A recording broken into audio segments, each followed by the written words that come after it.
مقام اصطلاحات صوفیہ میں لکھا ہے کہ مقام کا مطلب سالک کا ہر ایک منزل کے لوازمات اور مراسم کو پورا ادا کرنا اور اس منزل کی روحانیت کا مالک ہو جانا ہے، اور اس میں ایسا مضبوط و ثابت قدم ہونا ہے کہ تنزل کا خطرہ بھی نہ رہے، بلکہ اس کے بعد اعلیٰ منزل میں ترقی کرے۔ جیسے سالک کے واسطے یہ 5 صبر، قناعت، توکل، تسلیم، رضا ابتدائی مقام ہیں۔ چنانچہ سالک صبر میں پورا اور پختہ ہو کر قناعت حاصل کرتا ہے، اور قناعت میں مضبوط ہو کر توکل میں، اور توکل میں کامل ہو کر تسلیم میں مقام حاصل کرتا ہے، اور اس کے بعد رضا میں ترقی کرتا ہے۔ اسی طرح سالک کے لیے منازل عروجی ہیں، وہ 100 ہیں۔ 99 منزلیں مطابق تعداد اسماء حسنیٰ کے تلوین کی ہیں۔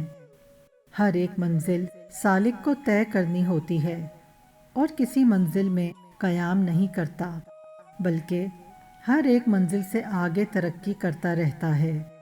ان احوال اور منازل کی تفصیل ہم بعد کے بیان کے لیے رکھ لیتے ہیں۔ کتاب اللمعہ میں شیخ نصر فرماتے ہیں، مقام کی یہ خصوصیت ہے کہ بندہ اپنے مخصوص احوال میں اس پر فائز ہوتا ہے، جیسے مقام صابرین و متوکلین، جو کہ بندے کا ظاہری و باطنی مقام ہے۔ اس کے مجاہدات و معاملات اور ارادات کے مطابق جب بندہ کسی حال میں مکمل ہو تو وہی اس کا مقام ہوتا ہے، جس سے وہ اگلے مقام کی طرف منتقل ہوتا رہتا ہے۔ کشف المحجوب میں حضرت داتا علی حجویری رحمۃ اللہ علیہ فرماتے ہیں کہ یہ 2 لفظ حال اور مقام طائفہ صوفیہ کے اقوال اور عبادات میں استعمال ہوتے ہیں، اور علم تصوف میں مستقل حیثیت رکھتے ہیں، اس لیے ان کا علم رکھنا طالبوں کے لیے ضروری ہے۔ آپ رحمۃ اللہ علیہ مزید فرماتے ہیں، مقام سے مراد طلب حق میں وہ چیز ہے جو انسان کی کوشش اور جد و جہد سے حاصل ہوتی ہے۔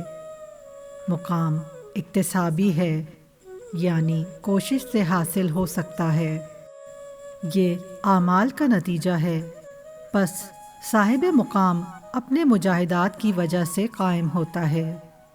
عام طور پر لفظ مقام کا مطلب میم کے پیش کے ساتھ بندے کا قائم ہونا اور زیر کے ساتھ جائے قیام سمجھا جاتا ہے، اور زبر کے ساتھ اس کا مطلب ہے رہنے کی جگہ۔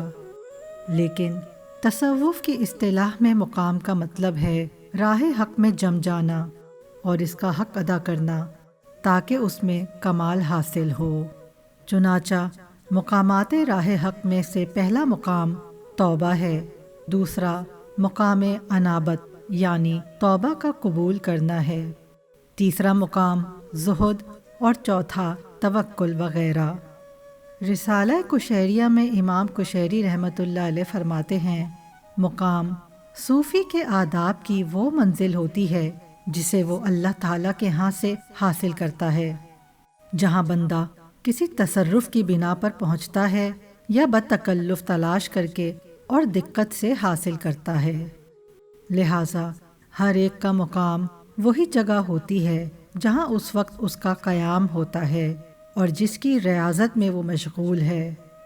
اس کی شرط یہ ہے کہ جب تک وہ اس مقام کے احکام حاصل نہیں کر لیتا، وہ ایک مقام سے دوسرے مقام پر نہ پہنچے گا، اس لیے کہ جسے قناعت حاصل نہیں اس کے لیے توکل کر لینا صحیح نہیں، اور جو توکل نہیں کر سکتا اس کی تسلیم و اطاعت درست نہیں ہوگی۔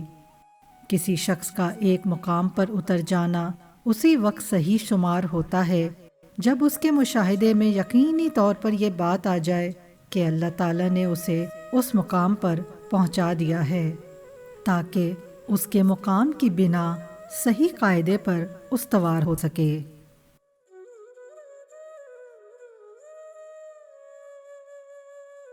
اگر آپ روحانیت میں دلچسپی رکھتے ہیں تو میرا چینل ضرور وزٹ کریں اور سبسکرائب بھی کر لیں۔